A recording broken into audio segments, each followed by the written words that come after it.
नमस्कार दोस्तों, परमा एजुकेशन के यूट्यूब चैनल पे आप सभी दोस्तों का स्वागत करते हैं। तो आज की जो क्लास होने वाली है ईवीएस के सबसे महत्वपूर्ण टॉप प्रश्नों को होने वाले हैं। एग्जाम के दृष्टि से सबसे महत्वपूर्ण टॉप 20 प्रश्न बनाए गए हैं, जिसमें से आप लोगों का टारगेट जो होगा याद रखिएगा केवल और केवल 11%। अगर 11% आज की क्लास से आप लोग कर ले रहे हैं तो याद रखिएगा आप लोगों की तैयारी जो है बहुत ही उच्च तरीके से हुई है। तो चलिए शुरू करते हैं आज के पहले प्रश्न से। लेकिन आगे बढ़ने से पहले बता दें, जो लोग नए हैं अभी तक हमारे चैनल को सब्सक्राइब नहीं किया है तो सब्सक्राइब करिए परमा एजुकेशन चैनल को, और साथ में बेल आइकन का बटन दबाएं ताकि लाइव आने पर आप लोगों के पास एक छोटा सा नोटिफिकेशन पहुंच जाए। और साथ में अपने अपने ग्रुपों में एक बार शेयर भी कर दीजिए। शेयर कर दीजिए अपने अपने एक छोटे छोटे से ग्रुप जो बने हुए हैं आप लोगों के, उसमें शेयर कर दीजिए और लाइक जरूर करिएगा। तो चलिए शुरू करते हैं आज के पहले प्रश्न से। देखिए पहला प्रश्न हमारे यहाँ पे क्या कर रहा है। पहला प्रश्न कर रहा है कि MS स्वामीनाथन एक क्या है। पहला करा है हमारा पत्रकार थे, दूसरा करा है कृषि वैज्ञानिक थे, तीसरा करा है पारिस्थितिक वैज्ञानिक थे, और चौथा करा है कि एक पक्षी थे। तो राइट आंसर यहाँ पे किसके साथ जाएगा? पत्रकार के साथ जाएगा, कृषि के साथ जाएगा, पारिस्थितिक वैज्ञानिक के साथ जाएगा, या फिर पक्षी के साथ जाएगा। तो एक बात आप लोगों को बता दें कि इनका जो पूरा नाम था मनकोम्बू था। मनकोम्बू था इनका पूरा नाम, और इनका जन्म जो हुआ था 7 अगस्त को 1925 को हुआ था। याद रखिएगा ये इनका पूरा नाम था मनकोम्बू, और इनका जन्म जो हुआ था 7 अगस्त 1925 को हुआ था। याद रखिएगा। और ये एक कृषि वैज्ञानिक थे। क्या थे? एक कृषि वैज्ञानिक थे, और इनको महानिदेशक बनाया गया था ICAR का। याद रखिएगा ICAR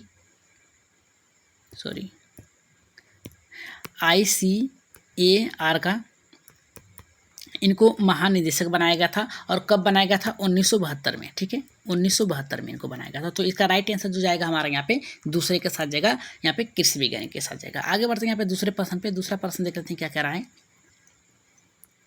देखिए दूसरा प्रश्न हमारा ये करा है कि वर्ल्ड लाइफ, ठीक है, wild life institute of India ये कहाँ पे स्थित है। तो पहला हमारा करा है कि नई दिल्ली, दूसरा करा है कि कोयम्बटूर, तीसरा करा है अहमदाबाद, चौथा करा है कि देहरादून। तो राइट आंसर यहाँ पे किसके साथ जाएगा? जल्दी से इसका कमेंट करिए। देखिए वर्ल्ड यहाँ पे कह रहा है कि wild life institute of India ये एक जो स्थित है ये उत्तराखंड में भी स्थित है। याद रखिएगा उत्तराखंड में स्थित है, और यह देहरादून के उत्तराखंड में स्थित है। यह एक जलवायु परिवर्तन मंत्रालय से के अंतर्गत आता है। इसकी स्थापना कब हुई थी? याद रखिएगा 1982 में हुई थी। तो राइट आंसर यहाँ पे किसके साथ जाएगा? यहाँ पे इसके चौथे के साथ जाएगा, देहरादून के साथ जाएगा। तो जितने लोगों का यहाँ पे चौथा है एकदम राइट आंसर है। आगे बढ़ते हैं यहाँ पे तीसरे प्रश्न पे। तीसरा प्रश्न देख लेते हैं क्या कह रहा है। देखिए तीसरा प्रश्न कर रहा है प्रकाश संश्लेषण के दौरान हरे पौधे निम्न में से किसे सोख लेते हैं। तो पहला करा है हीलियम को, दूसरा करा है नाइट्रोजन को, तीसरा करा है कार्बन डाइऑक्साइड को, और चौथा करा है ऑक्सीजन को। तो राइट आंसर यहाँ पे किसके साथ जाएगा? देखिए जो हरी पत्तियां होती हैं या फिर पेड़ पौधे होते हैं वो सूर्य के प्रकाश में क्या करते हैं? कार्बन डाइऑक्साइड को भूमि से जल एवं खनिज को क्या करते हैं? लवण को क्या करते हैं? सोख लेते हैं। तो इसका राइट आंसर किसके साथ जाएगा? हमारे यहाँ पे तीसरे के साथ जाएगा। जितने लोगों का यहाँ पे तीसरा है एकदम राइट आंसर है। आगे बढ़ते हैं यहाँ पे चौथे प्रश्न पे, जो कि बहुत ही महत्वपूर्ण प्रश्न है। चौथा हमारा देखिए कह रहा है कि अपशिष्ट पदार्थों को खाने वाले जीवों को क्या कहा जाता है। तो पहला करा है मृत भक्षी कहा जाता है, दूसरा करा है मांस भक्षी, तीसरा करा है शाक भक्षी, और यहाँ पे चौथा करा है रसायन भक्षी। तो राइट आंसर यहाँ पे हमारे चौथे का किसके साथ जाएगा? देखिए देखिए इसका जो राइट आंसर जाएगा ये पहले के साथ जाएगा। मृत भक्षी कहा जाता है। इन्हें अपघटक या फिर मृत भक्षी भी कहा जाता है। ये कार्बन होता है इसके पदार्थों को क्या करते हैं? छोटे छोटे टुकड़ों में यहाँ पे तोड़ देते हैं और इसका क्या करते हैं? इसका पोषण कर लेते हैं। तो राइट आंसर यहाँ पे किसके साथ जाएगा? हमारे यहाँ पे पहले के साथ जाएगा। आगे बढ़ते हैं यहाँ पे चौथे प्रश्न पे, पाँचवें प्रश्न पे। पाँचवां प्रश्न देख लेते हैं क्या कह रहा है। देखिए पाँचवां प्रश्न हमारा कह रहा है कि तप्त भौम जल में किस प्रकार की ऊर्जा प्राप्त होती है। तो पहला हमारा कह रहा है कि जल विद्युत, दूसरा कह रहा है कि सौर ऊर्जा, तीसरा कह रहा है कि तापीय ऊर्जा, और चौथा कह रहा है हमारा नाभिकीय। तो राइट आंसर यहाँ पे किसके साथ जाएगा? पाँचवें का। तो अगर पाँचवें की हम बात करें तो यहाँ पे भौम जल किस प्रकार की ऊर्जा से प्राप्त होती है। तो राइट आंसर जो जाएगा हमारे यहाँ पे पाँचवें का तीसरे के साथ जाएगा, यहाँ पे भूतापीय ऊर्जा से। तो राइट आंसर यहाँ पे हमारा होगा तीसरा। आगे बढ़ते हैं यहाँ पे छठे प्रश्न पे। छठा देख लेते हैं क्या कह रहा है हमारा। छठा प्रश्न बहुत ही महत्वपूर्ण है। करा के 16 घास स्थल कहाँ पाया जाता है। तो पहला करा के पश्चिमी घाट में, दूसरा करा पूर्वी घाट में, तीसरा करा मेघालय, और चौथा करा है कि विंध्याचल। तो राइट आंसर यहाँ पे छठे का किसके साथ जाएगा? तो राइट आंसर यहाँ पे किसके साथ जाएगा? जल्दी से कमेंट करिए जी। देखिए ये जो इसका राइट आंसर जाएगा यहाँ पे, ये भारत के याद रखिएगा ये दक्षिणी भारत के पश्चिमी घाट पर पाया जाता है। कहाँ पाया जाता है? पश्चिमी घाट पे पाया जाता है। तो राइट आंसर यहाँ पे किसके साथ जाएगा? यहाँ पे पहले के साथ जाएगा। ठीक है, और ये इसकी ऊंचाई जो पाए जाते हैं ये पश्चिमी घाट की सबसे ऊंची पहाड़ियों पर पाए जाते हैं। ठीक है, इसे स्थानीय लोग क्या कहते हैं, याद रखिएगा, सोला को कहते हैं सोलास। याद रखिएगा क्या कहते हैं स्थानीय लोग, सोलास कहते हैं। तो राइट आंसर यहाँ पे किसके साथ जाएगा, पहले के साथ जाएगा। आगे बढ़ते हैं यहाँ पे 7वें प्रश्न पे। 7वां प्रश्न देख लेते हैं क्या कह रहा है। देखिए 7वां प्रश्न हमारा ये कह रहा है कि भारत में पेलिकन पक्षी कहाँ प्रजनन करते हैं। तो पहला कह रहा है कि नेलापट्टू में, दूसरा कह रहा है कि यहाँ पे कुंथन कुलम में, और दूसरा कह रहा है कि यहाँ पे कोकारे वेलुरु में, और यहाँ पे चौथा कह रहा है कि उपयुक्त में से सभी। तो राइट आंसर यहाँ पे किसके साथ जाएगा, अगर ऑप्शन में जो उपयुक्त में से सभी है तो 100% वही ऑप्शन आपका सही होगा। तो राइट आंसर किसके साथ जाएगा, यहाँ पे चौथे के साथ जाएगा। आगे बढ़ते हैं यहाँ पे 8वें प्रश्न पे।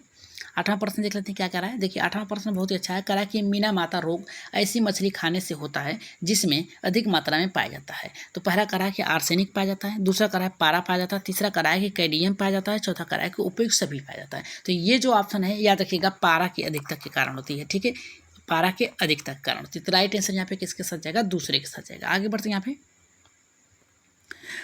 9वें प्रश्न पे। 9वां प्रश्न देख लेते हैं कितने लोगों का सही होता है। 9वां प्रश्न कह रहा है कि ओजोन परत का अधिकतम हाथ से निम्नलिखित में से किस पर हुआ है। तो पहला कह रहा है ध्रुवीय पे, उत्तरी ध्रुव पे, दूसरा कह रहा है दक्षिणी ध्रुव पे, तीसरा कह रहा है कि भूमध्य रेखा पे, और चौथा कह रहा है कि उपयुक्त में से कोई नहीं। तो राइट आंसर यहाँ पे किसके साथ जाएगा, 9वें का।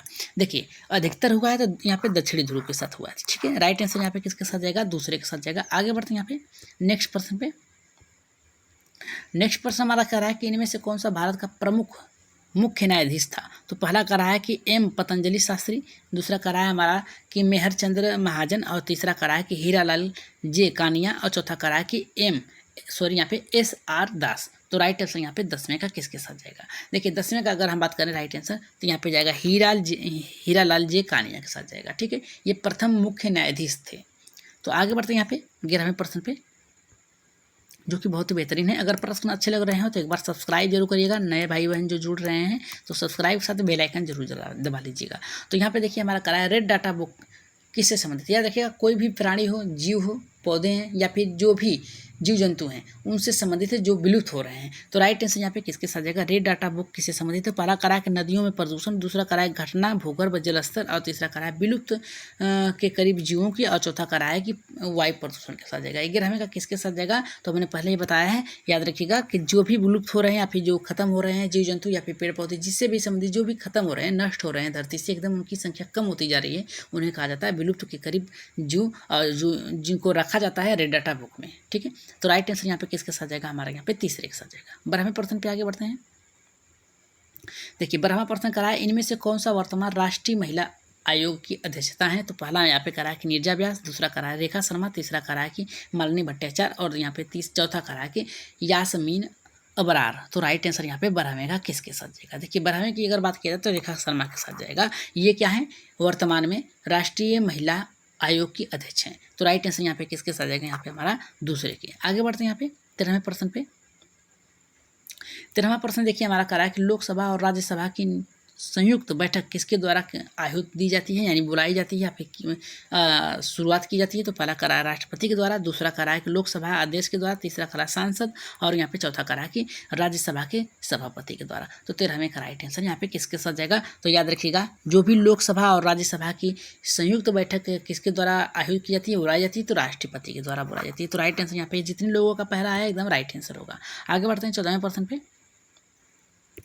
14वां प्रश्न करा संविधान के किस भाग में पंचायती राज्य व्यवस्था संबंधित प्रावधान है। तो राइट आंसर यहाँ पे किसके साथ जाएगा। पहला करा हमारा यहाँ पे पहले के साथ जाएगा, दूसरा के साथ जाएगा, तीसरे के साथ जाएगा, या फिर चौथे के साथ जाएगा। जल्दी से कमेंट करिए यहाँ पे 14वें किसके साथ जाएगा। तो 14वें का जो जाएगा यहाँ पे हमारा पहले के साथ जाएगा। ठीक है, पहले के साथ जाएगा। आगे बढ़ते हैं यहाँ पे 15वें प्रश्न पे। 15वां प्रश्न देख लेते हैं क्या करा है। देखिए 15वां प्रश्न करा 14वें संविधान संशोधन का संबंध किससे है। तो पहला हमारा करा है ग्रामीण स्थानीय स्वशासन से, दूसरा करा है हमारा यहाँ पे शहरी स्थानीय स्वशासन से, और तीसरा करा है हमारा राष्ट्रपति की शक्तियों से, और यहाँ पे चौथा करा है कि संसद की शक्तियों से। तो राइट आंसर यहाँ पे 15वें का किसके साथ जाएगा। तो राइट आंसर हमारा जो जाएगा यहाँ पे शहरी स्थानीय स्वशासन से। तो राइट आंसर यहाँ पे होगा हमारा दूसरा। आगे बढ़ते हैं 16वें प्रश्न पे। 16वां प्रश्न देख लेते हैं क्या करा है। देखिए 16वां प्रश्न ये करा है कि किस गैस की वर्षा के कारण पानी में घुलने से वर्षा का पानी अम्लीय हो जाता है, यानी क्षारीय हो जाता है। तो पहला क्षारीय का मतलब होता है कि अगर कोई भी आपकी मकान बना है तो उस पर इस वर्षा का असर होता है कि आपके जो दीवारें होते हैं, पत्थर जो लगे होते हैं वो पीले पड़ जाते हैं। कैसे पड़ जाते हैं, पीले। तो पहला करा है कि हाइड्रोजन यहाँ पे पैरासाइट, दूसरा करा है कि नाइट्रोजन मोनोऑक्साइड, तीसरा करा है कार्बन ऑक्साइड और यहाँ पे चौथा करा है कि सल्फर डाइऑक्साइड। तो राइट आंसर यहाँ पे किसके साथ जाएगा? 16वें का। तो 16वें का जो जाएगा यहाँ पे सल्फर डाइऑक्साइड के साथ जाएगा। जितने लोगों का यहाँ पे चौथा आया है एकदम राइट आंसर है। आगे बढ़ते हैं यहाँ पे 17वें प्रश्न पे। 17वां देख लेते हैं क्या कह रहा है। 17वां प्रश्न ये करा है कि भारतीय संविधान में विधि का शासन विचार कहाँ से लिया गया है? तो पहला करा है अमेरिका से, दूसरा करा है इंग्लैंड से, तीसरा करा है स्विट्जरलैंड से, चौथा करा है कि आयरलैंड से। तो 17वें का राइट आंसर किसके साथ जाएगा? देखिए 17वें का जो राइट आंसर यहाँ पे जाएगा हमारा यहाँ पे दूसरे के साथ जाएगा, इंग्लैंड के साथ जाएगा कि भारतीय संविधान में विधि का शासन विचार कहाँ से लिया गया था? तो इंग्लैंड से लिया गया था। आगे बढ़ते हैं यहाँ पे 18वें प्रश्न पे आगे बढ़ते हैं। 18वां प्रश्न हमारा देखिए क्या करा है कि लोकसभा के चुनाव हेतु अधिसूचना कौन जारी करता है? तो पहला करा है भारत का निर्वाचन आयोग, दूसरा करा है राष्ट्रपति, तीसरा करा है गृह मंत्रालय, चौथा करा है कि लोकसभा सचिवालय। तो राइट आंसर यहाँ पे 18वें का किसके साथ जाएगा? तो याद रखिएगा 18वें का अगर जाएगा हमारा तो पहले के साथ जाएगा, भारत का निर्वाचन आयोग के साथ जाएगा। आगे बढ़ते हैं यहाँ पे 19वें प्रश्न पे। 19वां प्रश्न देख लीजिए क्या कह रहा है हमारा। कह रहा है कि लोकसभा की कार्यवाही के प्रथम घंटे को कहा जाता है, क्या कहा जाता है? सार्वजनिक काल, दूसरा करा कि विशेषाधिकार और तीसरा करा शून्यकाल और चौथा करा कि प्रश्नकाल। तो राइट आंसर यहाँ पे 19वां का किसके साथ जाएगा? तो याद रखिएगा क्या कहा जाता है? प्रश्नकाल कहा जाता है। तो राइट आंसर जो जिन लोगों का यहाँ पे चौथा आया है एकदम राइट आंसर होगा। आज की क्लास का लास्ट प्रश्न है जो कि आप लोगों को उत्तर इसका कमेंट बॉक्स में देना है कि वर्षा जल संग्रहण क्या है? तो पहला करा है कि संयुक्त जल संग्रहण और भंडारण, दूसरा करा है कि वर्षा जल का जमाव और भंडारण और तीसरा करा है पानी का वितरण और चौथा करा है कि उपयुक्त में से कोई नहीं। तो जल्दी से इसका कमेंट कर दीजिए कि इसका राइट आंसर क्या होगा। इसका आंसर आप लोगों को कहाँ देना है? कमेंट बॉक्स में। ठीक है, कमेंट बॉक्स में इसका उत्तर दीजिए आप लोग कि इसका उत्तर क्या होगा कि वर्षा जल संग्रहण क्या होता है, संयुक्त जल संग्रहण और भंडारण होता है, या फिर वर्षा जल का जमाव और भंडारण होता है, तीसरा करा है कि पानी का वितरण, चौथा करा उपयुक्त में से कोई नहीं। तो जल्दी से इसका आंसर आप लोग कमेंट बॉक्स में दीजिएगा और बता दीजिएगा कि आज की क्लास आप लोगों को कैसी लगी। आज की क्लास अगर अच्छी लगी हो तो एक बार कमेंट में लाइक शेयर जरूर करिएगा और अपने अपने ग्रुपों में शेयर जरूर कर दीजिएगा कि आज की क्लास में आप लोगों को कैसी लगी।